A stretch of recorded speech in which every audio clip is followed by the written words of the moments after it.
growing up in the no radio zone versus living in NYC and why I think we had it better.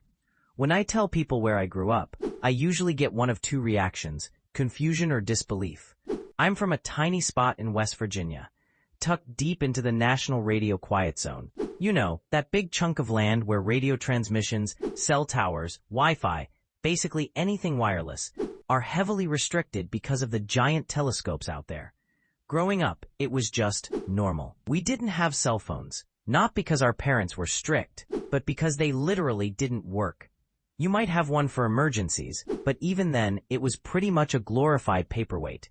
Instead, we spent our time outside. I don't mean that in a romanticized, kids these days don't know what fun is kind of way. I mean it practically. If you were bored, you had to make your own entertainment. You'd find friends by riding your bike around or walking over to their house. You built forts. You learned to fix things. You had entire days where you didn't know what time it was, and it didn't matter. Fast forward to now. I live in New York City. I moved here for work about 3 years ago, and it's been a lot to adjust to. The first thing that hit me was how plugged in everyone is all the time. On the subway? Phones. Walking down the street? Phones. Sitting at a bar with friends? Phones. Hell, I even saw a couple out on what was clearly a first date, both half scrolling through their feeds while talking.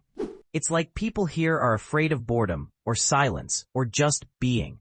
And the weirdest part is despite all the connection, everyone seems lonelier. Back home, you couldn't just text someone a meme and call it friendship. You had to show up. You had to knock on a door. Or just yell from the yard until someone came outside.